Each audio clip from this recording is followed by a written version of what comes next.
sahabat Fresh Juice dimanapun Anda berada. Sesaat lagi kita akan mendengarkan Fresh Juice Sabtu 15 Januari 2022 bersama Ibu Ivon dan Bapak Yopi Taroreh dari Jakarta. Selamat mendengarkan.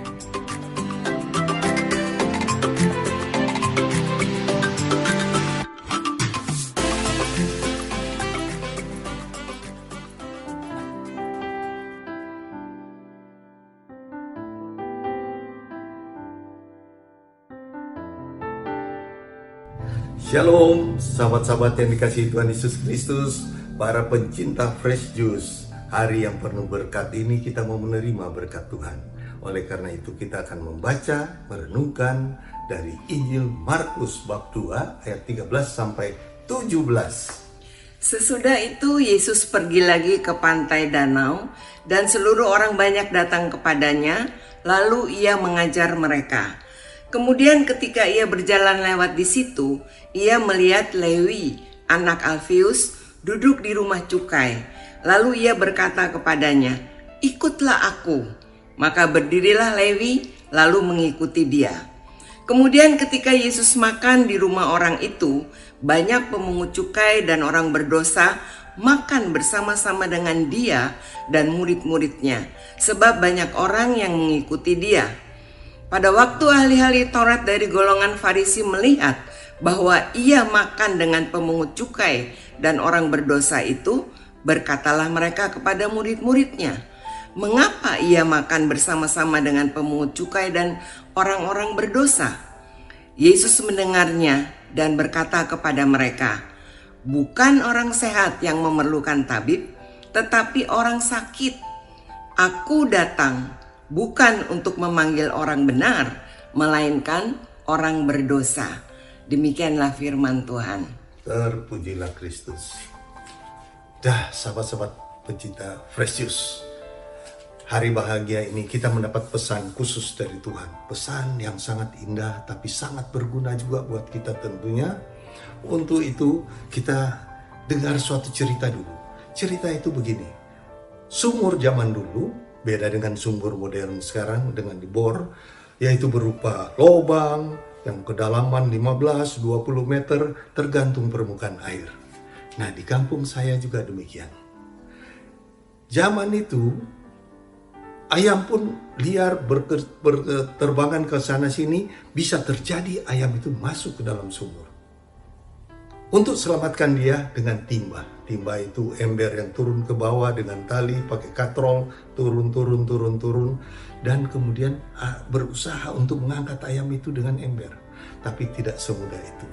Karena ayam berusaha sekuat tenaga, terbang, lompat sana, lompat sini.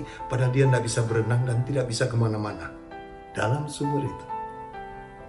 Sampai dia letih dan betul-betul tidak bisa jalan, tidak bisa bergerak lagi.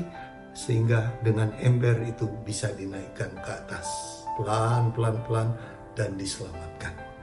Nah, kira-kira demikian ilustrasinya bagaimana Tuhan Yesus datang ke dunia.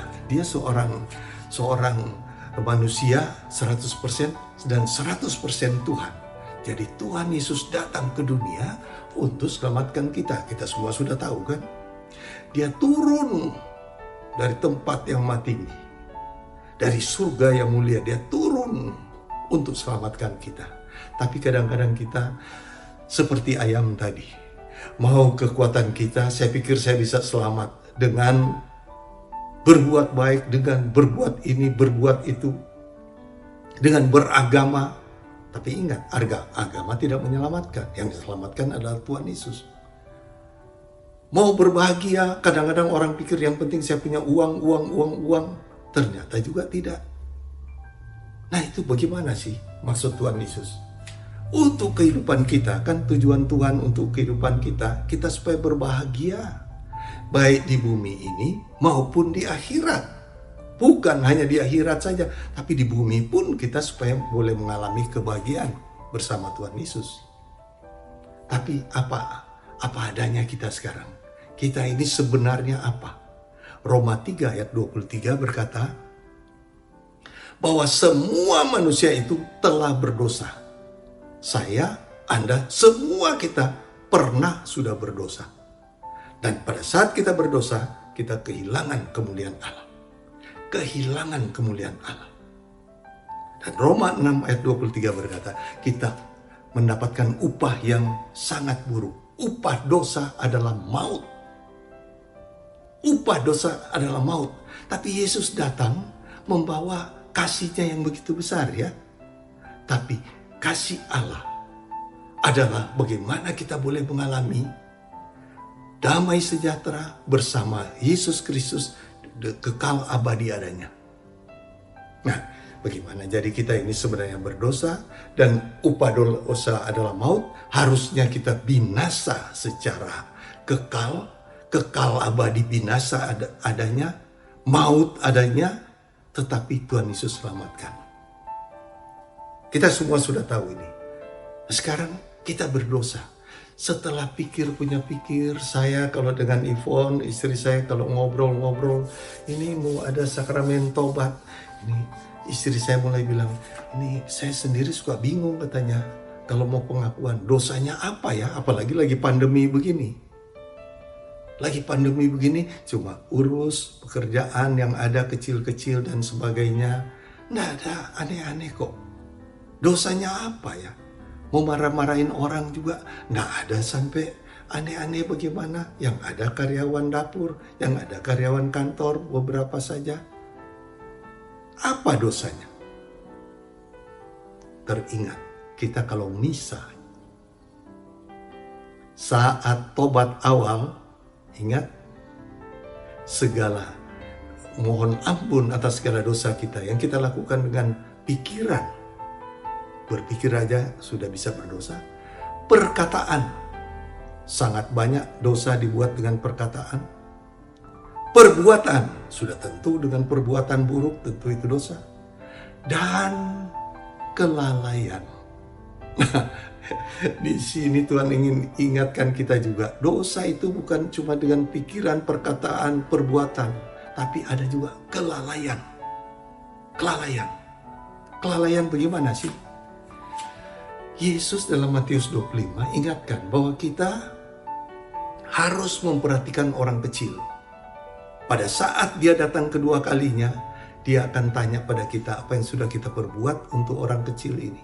Karena apa yang sudah kita lakukan pada orang hina dina, pada orang sekecil itu sudah kita lakukan buat Yesus. Yesus hadir. Yesus hadir di tengah-tengah kita.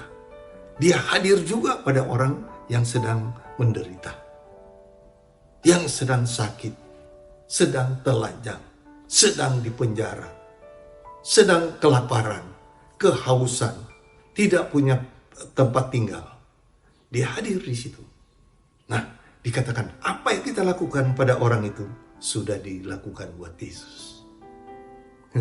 Diingatkan lagi kita dalam Yakobus 4 ayat 17. Diingatkan, jika kita tahu bagaimana harus berbuat baik, tapi kita tidak lakukan, kita berdosa. Sekali lagi, kita tahu bagaimana harus berbuat baik, tapi kita tidak lakukan, kita berbuat dosa. Jadi kita sudah diperhadapkan dengan suatu keadaan di mana harusnya kita berbuat baik, tapi kita mengelak, kita dengan macam-macam cara kita mengelak, itu kita berdosa. Nah, inilah renungan hari ini mau ingatkan kita bahwa jangan sampai menghindar dari yang demikian. Karena Yesus selalu berkata, lakukan. Karena tadinya saya pikir saya sudah dari tahun 86 ikut Tuhan untuk mau belajar melayani. Sampai sekarang saya masih belajar. Ya, jadi begitu banyak pelajaran sudah saya belajar, begitu banyak kursus sudah diikut, begitu banyak pelajaran mengenai kitab suci sudah saya pelajari, tapi rupanya lakukan, bukan hanya teori.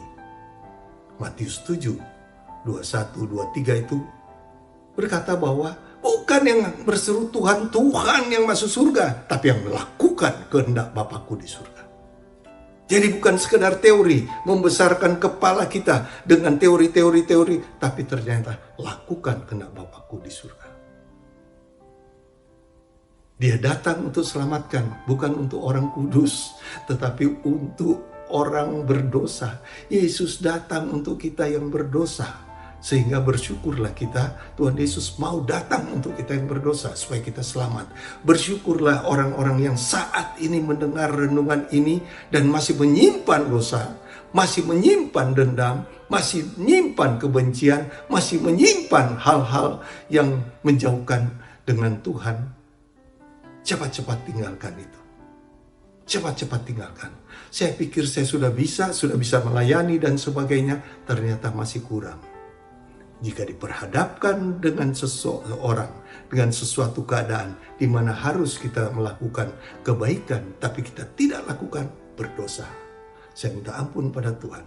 Kadang-kadang kita mau menghindar dari itu. Ini bukan bagian saya. Memberi amal segini bukan bagian saya. Kasih kolektor begini, orang juga tidak tahu saya memberi atau tidak. Tuhan tahu. Kedalaman hati kita Dia tahu. Manusia melihat rupa, tapi Tuhan melihat hati kita. Dia memanggil kita untuk tinggalkan segala kelemahan-kelemahan dosa kita, supaya semakin akrab kita dengan Tuhan. Dia mau memeluk kita, mau akrab dengan kita. Dia nggak mau kita jauh-jauh dari Dia. Bahkan Dia memanggil seperti dalam suatu lagu ini. Dia memanggil kita untuk tetap dekat dengan Dia. Jangan jauh-jauh dengan Dia. Lemah lembut suara Yesus memanggil saya dan kau. Dengan kasih-Nya Tuhanku memanggil saya dan kau.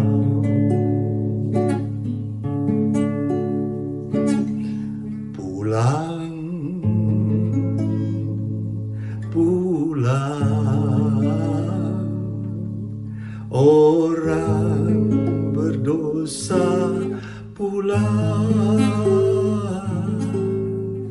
dengan kasih-Nya Tuhanku menunggu. Tunggu kedatangan-Mu. Tidak ada kata terlambat. Kita mau tinggalkan dosa, tidak ada kata terlambat. Kita mau merubah sikap hidup kita dengan menjadi pelaku firman Tuhan. Bukan hanya pendengar, tapi pelaku. Bukan hanya teori di kepala, tapi pelaku. Yesus selalu ingatkan, lakukan kehendak Bapa di surga. Yesus selalu ingatkan kita menjadi pelaku. Iman tanpa perbuatan adalah mati. Tuhan Yesus memberkati kita semua. Amin. Sahabat Fresh Juice, kita baru saja mendengarkan Fresh Juice Sabtu 15 Januari 2022. Terima kasih kepada Ibu Ivon dan Bapak Yopi Taroreh untuk renungannya pada hari ini. Sampai berjumpa kembali dalam Fresh Juice edisi selanjutnya. Jaga kesehatan dan salam Fresh Juice.